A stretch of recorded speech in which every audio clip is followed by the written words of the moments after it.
आज तक रेडियो सुनता है सारा जहां। बात इस साल दिवाली के कुछ दिन बाद की है। हॉस्पिटल में 52 साल का एक व्यक्ति आया जिसे सांस लेने में बेहद परेशानी थी। पेशेंट को इमरजेंसी में लेकर तुरंत कुछ टेस्ट करवाए गए। चूँकि पहले कार्डियक का केस लग रहा था, इसलिए कार्डियोलॉजिस्ट केस देख रहे थे। जब कार्डियक जांच में कुछ नहीं मिला तो प्रदूषण को ध्यान में रखते हुए लंग्स के कुछ टेस्ट करवाए गए। टेस्ट की जब रिपोर्ट आई तो उससे पता चल रहा था कि मरीज़ पिछले करीब 20 से 30 साल से स्मोकिंग कर रहा है। उसके लंग्स में काफ़ी कॉम्प्लिकेशंस भी थी, जिस वजह से उसे सांस लेने में परेशानी हो रही थी। मगर हैरानी वाली बात ये थी कि मरीज़ से स्मोकिंग हिस्ट्री के बारे में जब पूछा गया तो उसका कहना था कि उसने कभी स्मोकिंग की ही नहीं। अब सोचिए, 52 साल की उम्र तक मरीज़ ने ना तो कभी सिगरेट पी और ना ही बीड़ी। इसके बावजूद लंग्स की ऐसी हालत थी। डॉक्टर्स का कहना है कि ये पोल्यूशन का ही असर था। हालांकि ये ज़रूरी नहीं है कि इस सीज़न में ही प्रदूषण की वजह से लंग्स की ये हालत हुई हो सकता है कि पिछले कुछ साल से धीरे धीरे प्रदूषण लंग्स पर असर डाल रहा हो और अब जब प्रदूषण बेहद बढ़ गया हो तो उसे परेशानी हुई हो। Hello doctor. हेलो डॉक्टर, आज तक रेडियो की एक खास सीरीज है जिसमें हम आपकी सेहत से जुड़े टॉपिक्स पर काम की जानकारी आप तक पहुंचाते हैं स्पेशलिस्ट डॉक्टरों से बात करके। यानी अलग अलग बीमारियों पर मशहूर डॉक्टरों का ज्ञान, उनकी सलाह घर बैठे आप तक पहुंचती है हर मंगलवार सुबह आज तक रेडियो पर। नमस्कार, मैं हूं खुशबू और आज तक रेडियो पर आप सुन रहे हैं वीकली पॉडकास्ट हेलो डॉक्टर। तो मोटा मोटी आप समझ गए होंगे कि आज बात किस पर होनी है। तो आज हेलो डॉक्टर में बात होगी आपकी सांसों की, क्योंकि सबसे ज़्यादा इस सीज़न में यही प्रभावित हो रहा है। अचानक से पल्मोनरी बीमारियां बढ़ने लगी हैं। दिवाली की आतिशबाजी के बाद दिल्ली का एयर क्वालिटी इंडेक्स किस स्तर पर पहुंच चुका है ये तो आपको याद ही होगा, और नहीं भी याद हो तो सिचुएशन अभी भी उतनी अच्छी नहीं है। तमाम शहरों में लोगों ने सांस लेने में दिक्कत और आँखों में जलन की बात की है, लेकिन सबसे ज़्यादा प्रॉब्लम हो रही है लोगों को सांस लेने में। अब पोल्यूशंस के पार्टिकल इतने छोटे होते हैं कि हमारे फेफड़ों के लिए दुश्मन की तरह ही होते हैं और उन्हें बहुत नुकसान पहुंचाते हैं। लिहाजा अगले आने वाले दिन महीने तक हमें और आपको खास एहतियात बरतना पड़ेगा। तो सवाल ये है कि जो नुकसान होना था वो तो हो गया, अब आगे इससे कैसे निपटे, क्या क्या किया जा सकता है इस दम घोंटू माहौल में, क्या खाएं क्या पिए ताकि आपका एक रेस्पिरेटरी हेल्थ मेंटेन रहे। ये जानने के लिए और आपको अच्छी राय देने के लिए हमारे साथ हैं डॉक्टर कुलदीप कुमार जी। बहुत बहुत स्वागत है डॉक्टर कुलदीप कुमार आपका आज के हेलो डॉक्टर के इस एपिसोड में, जहां हम बात करने वाले हैं पोल्यूशन पर, उसके होने वाली समस्याओं के ऊपर, खासकर जो रेस्पिरेटरी हेल्थ है हमारी वो सबसे ज़्यादा प्रभावित हो रही है इस सीज़न में।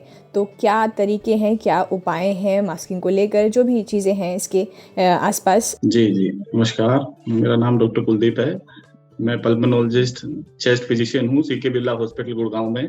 जी डॉक्टर, तो अब जैसे कि हम देख रहे हैं कि पिछले कुछ हफ्तों से, या यूँ कहें कि महीना भर भी होने वाला है, जिस तरह से एयर क्वालिटी इंडेक्स है 999 से अभी 300 पर ही है, लेकिन उससे नीचे आया नहीं है अब तक। तो स्थिति मतलब जैसे कि तसी है, हालांकि इसमें सुधार है, लेकिन ये चीज़ें हो रही हैं। इसके साथ ही जो असर पड़ रहा है इसका, प्रदूषण का, वो है हमारी सेहत और ख़ासकर रेस्पिरेटरी हेल्थ।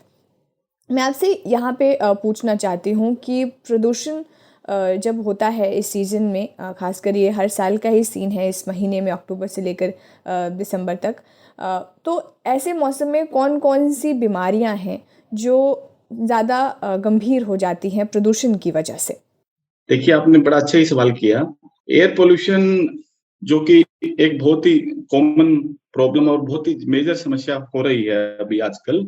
क्यों? इसका रीजन ये है क्योंकि everybody is having work outside. हमारा ज्यादातर काम बाहर रहता है और जैसे ही एयर क्वालिटी इंडेक्स काफी ज्यादा खराब रहता है तो मैक्सिमम हमारा जो भी बाहर आउटडोर पोल्यूशन जितना भी रहे तो उसको इनहेल हम करते हैं। तो मैक्सिमम इनहेल पार्टिकल जो हमारे लंग्स से एनकाउंटरेंस होता है कि हम लंग्स में इनहेल करते हैं उसको।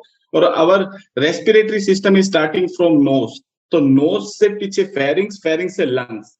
तो जो भी हम इनहेल करेंगे, जितनी भी दूषित हवा होगी तो वो लंग्स में ही जाएगी, जिसकी वजह से जितना हम पर्टिकुलेट मैटर, जो कि हम एयर क्वालिटी इंडेक्स से मेजर करते हैं, कि जितने भी छोटे छोटे पार्टिकल हवा में, डस्ट में, सूट में, स्मोक में और लिक्विड ड्रॉपलेट्स के साथ मिलके ये पर्टिकुलेट मैटर बन जाता है, जिसका साइज रहता है लेस देन P2.5, जिसका लेस देन 10 माइक्रोमीटर रहता है साइज। तो हमारे लिए हजार्डस P2.5 से कम वाला साइज वो रहता है, क्योंकि जितना छोटा साइज होगा तो लंग्स में इनहेल हम करेंगे तो ज्यादा प्रॉब्लम होगी। क्यों? क्योंकि वो ज्यादा डीप लंग्स के अंदर जाएगी, और इसी हिसाब से ये प्रॉब्लम उन पर्सन्स को ज्यादा होगी जो कि एलर्जिक प्रीडिस्पोज्ड हैं, जैसे कि ओल्ड एज और less than 15 years of age, the early child or adolescent, because उनकी immunity power as compare to adolescent काफी कम होती है। इसलिए जितने भी पार्टिकुलेट इनहेल करेंगे तो मोस्ट कॉमनली जो हमारे पास ओपीडी में डेली पेशेंट्स हैं, अपर रेस्पिरेटरी ट्रैक और लोअर रेस्पिरेटरी ट्रैक रिलेटेड समस्याओं से ज्यादा आते हैं। फ्रीक्वेंट खांसी रहता है, फ्रीक्वेंट कफ बनता है, और ब्रेथलेस और टाइटनेस इन चेस्ट रहता है। पेशेंट जो कि पहले से ही सांस की बीमारी के हैं, अस्थमैटिक, उनको ज्यादा प्रॉब्लम रहती है।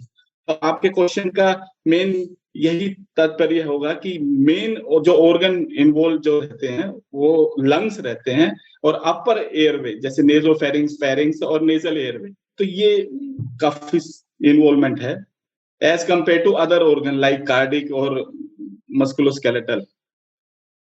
जी तो एक केस स्टडी भी आपके सामने रखना चाहूँगी डॉक्टर। दिल्ली में ही 30 साल के एक व्यक्ति को हॉस्पिटल में एडमिट कराया गया। उसको सांस की तकलीफ़ थी, और लेकिन ये पता चला इसमें कि कोई स्मोकिंग हिस्ट्री नहीं थी उस व्यक्ति की, और डॉक्टर्स ने कहा कि ये प्रदूषण का ही असर है जिसकी वजह से उसकी मौत भी हुई। तो मैं आपसे ये पूछना चाहूँगी यहाँ पे स्मोकिंग और नॉन स्मोकिंग को लेकर, कि जो स्मोकिंग करते हैं, जो नहीं भी करते हैं, उनके लिए इस वक्त ये प्रदूषण कितना ज़्यादा गंभीर हो जाता है। अच्छा सवाल है, बहुत ही अच्छा सवाल है। क्यों? क्योंकि हमारा जो एयर क्वालिटी इंडेक्स है इतना पुअर है कि whatever we are inhaling it is equivalent to 30 to 40 packets of cigarette every day, जो भी इनहेल करते हैं। और एड ऑन हैजार्डस हो जाता है कि ऑलरेडी अगर पर्सन स्मोकर है, अगर हम स्मोक नहीं भी करते हैं, हमारे साथ में जो भी स्मोक करते थे, पहले एयर पोल्यूशन नहीं था, तो उसको हम बोलते हैं पैसिव स्मोकिंग। पैसिव स्मोकिंग भी उसी तरह हार्मफुल होती है जैसे कि एक्टिव स्मोकर्स होते हैं। अगर पहले से ही एनवायरमेंट दूषित, एडिक्ट कि मैं सिस्टम नाक से शुरू होकर लंग्स से शुरू होता है, स्मोक कर रहे हैं उसी दूषित तो एडिटिव इफेक्ट होगा। जितना आपने एयर क्वालिटी इंडेक्स इनहेल जैसे 425, 450 उसके साथ करेंगे तो पर्टिकुलेट मैटर जितना आपने इनहेल किया वो डबल क्वांटिटी में आप इनहेल करेंगे। और डेफिनेटली अगर आपको पहले से कोई इश्यूज है हार्ट और वो है तो आपको प्रॉब्लम ज्यादा आएगी। एंड इररिस्पेक्टिव कि अगर नॉन स्मोकर भी है और वो ऐसी जगह पे है जहाँ पे एयर क्वालिटी इंडेक्स बहुत ही ज्यादा खराब है, तो डिस्पाइट फैक्ट कि वो नॉन स्मोकर है, पर सिम्टम दोनों में कोरिलेट करेगा कि जो स्मोकर्स होंगे उनको ज्यादा सिम्टोमेटिक यानी ज्यादा लंग इन्वॉल्वमेंट और ज्यादा अपर रेस्पिरेटरी के सिम्टम होंगे। जी तो सर फिर यहाँ पर अगर हम मेजर्स की बात करें तो फिर किस तरह के मेजर्स हैं जो हमें अडॉप्ट करने चाहिए ताकि जो पोल्यूशन का एडवर्स इफेक्ट है हमारे हेल्थ पर इन जनरल वो हम कम कर सकें। देखिए, पोल्यूशन को कम करने के लिए community level, government level and personal level बहुत ही एफर्ट की जरूरत है। हमारी गवर्नमेंट की इम्प्लीमेंटेशन की, हमारे जो कंबशन फ्यूल, एयर ट्रैफिक, ये सब जो हम डेली की डेली समझते हैं कि हमें कार पूलिंग करना है, ट्रैफिक से बचना है, हमें ये जो परालियां जल रही हैं इनको अवॉइड करना है, ये हरियाणा में जो चल रहा है ये कम होना है। इररिस्पेक्टिव इन सारी चीजों के साथ में as a person, as a human being हमें जो जो चीजें करनी है वो फर्स्ट एंड फॉरमोस्ट हमें, अगर हम बाहर जा रहे हैं, जैसे कि कोविड के केसेस अभी अराउंड 8 to 10,000 पे फ्लक्चुएट कर रहे हैं, तो हमें मास्क का जो यूज बताया गया है WHO और ministry of health and family welfare की तरफ से, तो वो हमें मैंडेटरी यूज करना है। और स्पेसिफिकली नॉर्मल मास्क सर्जिकल हमें यूज नहीं रखना है। हमें अगर हेल्थ केयर पर्सनल्स है तो maximum we are using N95 और non medical personnel N99 is mandatory nowadays and it should be used at every place. Either you are at either you are at workplace or तो first and foremost preventive measures की आपने वो जरूर लेना है, mask जरूर पहनना है, स्मोकिंग वगैरह नहीं करना है, आउटसाइड और ईटिंग हैबिट्स कम से कम कंट्रोल रखना है। फोर्थ एंड फाइनल कि अगर आप स्मोक और ये कर दें, ये आपने सब चीजें अवॉइड करनी है। एंड फाइनल थिंग इज जो हाईली प्रिवेलेंट है इंडिविजुअल जिनको इन्फेक्शन रिस्क हो सकता है, जैसे कि एज मोर देन 40 और 50 इयर्स एज, उनको सावधानी बहुत ज्यादा रखनी है अपनी। अच्छा, ठीक है डॉक्टर, तो ये तो आपने ओवरऑल सब इसमें कवर कर लिया, लाइक मास्किंग के टिप्स क्या हैं, बाहर जाएं तो क्या करना है। लेकिन यहाँ पर एक सवाल आगे इंडोर पोल्यूशन को लेकर भी कि इंडोर भी तो पोल्यूशन से ख़तरा कम नहीं है, तो ऐसे में जब हम घर पे रह रहे हों तब कैसे इससे निपटा जाए? देखिए, इंडोर एयर पोल्यूशन में एक सबसे बड़ी बात जो हमसे डेली पेशेंट्स भी पूछते हैं, at home you can use air purifier also. The thing is air purifier का फायदा तभी है कि एयर प्यूरिफायर के आगे आपका एडजॉर्बेंट लगता है। So whatever sizes of air purifier is available in market, वो depend upon the room occupancy होता है। अगर आप बड़े होल ड्राइंग रूम के लिए बड़ा छोटा एयर प्यूरिफायर लाएंगे तो वो ज्यादा बेनिफिट नहीं देगा आपको।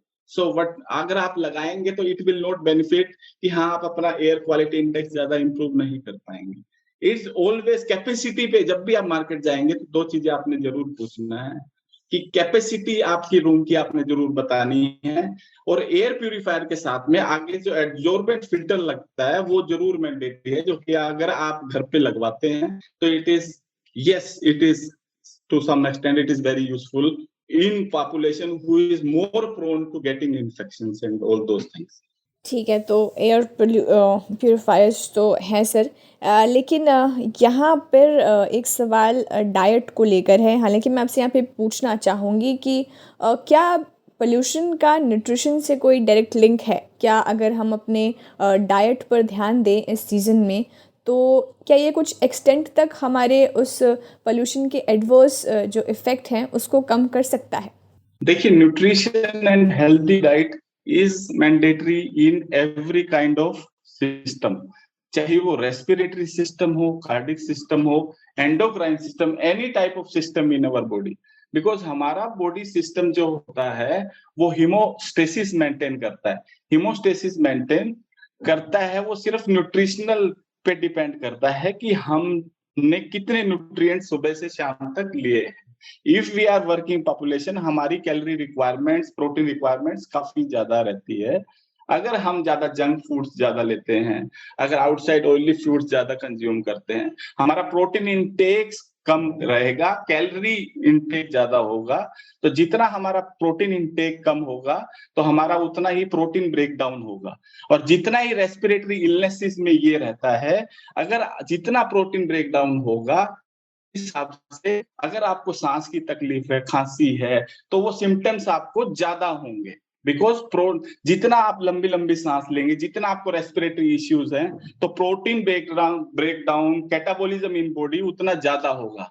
तो protein consumption, less carbs and sufficient amount of essential fatty acid, इतना रिक्वायरमेंट है जो कि मैक्सिमम हमारा होम डाइट से आता है। आउटसाइड फूड में इतना नहीं होता, तो इस चीज में हमें कोशिश रहना है। जी सर, ये तो आपने कुछ चीज़ें बताई जो हम अपने डाइट में इंक्लूड कर सकते हैं, लेकिन इसी डाइट में मैं आपसे पूछना चाहूँगी कि पानी और हर्बल टी डिटॉक्स करने के लिए बहुत इस पर जोर दिया जाता है प्रदूषण के वक्त, तो इस पर आप क्या कहना चाहेंगे? कितना ये बेनिफिशियल होता है प्रदूषण के इस सीजन में? अगर आप प्रोटीन इंटेक लेते हैं, कार्ब्स थोड़ा लेते हैं, तो एक्चुअली जो भी हमारी न्यूट्रिएंट रिक्वायरमेंट हमारी बॉडी में जितना होता है, मेटाबॉलिज्म हमारी बॉडी में जितनी मांसपेशियां और मेटाबॉलिज्म होता है वो डिपेंड करता है कि हमारा मेटाबॉलिक वाटर कितना है। तो अगर जितना हम वाटर इंटेक जितना करेंगे तो प्रोटीन मेटाबॉलिज्म उससे अच्छा होगा, और जितने भी वाटर सोल्यूबल फैटी एसिड हैं वो ज्यादा डिसोल्व होंगे, जो कि हमारे कोशिकाएं हैं, जो हमारे ब्लड है उसका बहाव को नॉर्मल रखेगी।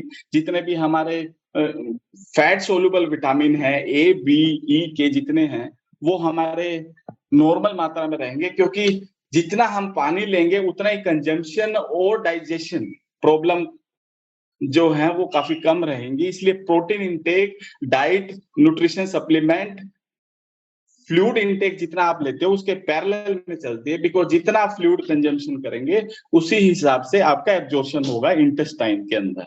अगर आप वो कम करते हैं तो वो आपके एब्जॉर्ब नहीं होगा, बल्कि वो आपको वेस्टेज में जाएगा। So yes, fluid requirement is must along with your good dietary habit. Yes जी डॉक्टर, ये सारी बातें तो हो गई मास्किंग को लेकर, इंडोर किस तरह से रहें, क्या करें, लेकिन एक रिपोर्ट का जिक्र मैं यहाँ पे आपसे करना चाहूँगी आखिरी सवाल के तौर पर कि एक रिपोर्ट ये कहती है कि पोल्यूशन का असर हमारी सेहत पर तो होता ही है, लेकिन इसका असर हमारे मेंटल हेल्थ पर भी होता है। तो इस रिपोर्ट के ऊपर आप क्या कहना चाहते हैं, कितना अग्री करते हैं हम, और कैसे फिर इसे देखें? देखिए, direct link of pollution to mental health नहीं है। अगर हमें कंटिन्यूअसली रेस्पिरेटरी इश्यूज हैं, कंटिन्यूअसली हमें जीआई इश्यू है, हेल्थ इश्यू हैं, देन दिस कम्बसम कि हम अपना रोजमर्रा का काम नहीं कर पाएंगे। इस चक्कर में हमारा पहला जो भी हमने टारगेट अचीव करना, जो हमारा रोजमर्रा का काम है वो हम अचीव नहीं करेंगे। रिपीटेड हॉस्पिटलाइजेशन, ओपीडी विजिट्स रहेंगी, तो दिस रिलेटेड से हमें मेंटल इश्यूज आ सकते हैं। Direct correlation with pollutants and can cause brain things, it is seen less rarely। हाँ, अगर आप कंटिन्यूअसली फैक्ट्री वर्कर हैं, कंटिन्यूअसली ऐसा एक्सपोज रहते हैं एग्रीकल्चर को, तो air quality index around more than 500 और 600 इसमें रहते हैं। उसमें कई केसेस हैं जो हमने ऐसा देखा है कि it can affect, but direct correlation नहीं है। पर mental health issues can be related indirectly to this pollution industries. तो ये थे डॉक्टर कुलदीप कुमार। बहुत बहुत शुक्रिया डॉक्टर। उम्मीद करती हूँ आपको ये पॉडकास्ट अच्छा लगा हो और कुछ इसी एहतियात के साथ आप अपने और अपनों का ध्यान रखेंगे। अगर आप भी किसी और बीमारी के बारे में या उसके इलाज के बारे में जानना चाहते हैं तो हमारा ईमेल पता नोट कर लीजिए, radio@aajtak.com। हेलो डॉक्टर के ऐसे ही और एपिसोड्स को आप Hubhopper, Google podcast, Apple podcast, Spotify, जियो7, पॉकेट कास्ट जैसे प्लेटफॉर्म्स पर भी सुन सकते हैं। मैं हूं खुशबू, फिलहाल इजाजत चाहूंगी। नमस्कार। अपार हर्ष के साथ सभी सुनने वालों को सूचित किया जाता है कि वॉइस नोट में, आवाज में अपना रिएक्शन भेजना चाहते हैं, और वो आसान भी है, बस बटन दबाइए, भेजिए। तो नंबर है, लिख लीजिए कि 99-533-233-03। जो लोग दूरदर्शन के अभ्यस्त हैं उनके लिए मैं पढ़ दूं इसको, 99-533-233-03। गुमशुदा तलाश के लेकिन ठीक है, इसमें मतलब 3 ताल का जो नंबर आपने बताया है उसमें 5 बार 3 आया है, तो याद तो बाकी 5 ही करने हैं। हाँ तीन की भरमार है इसमें। हाँ, 3 साल में 3 की भरमार होनी भी चाहिए।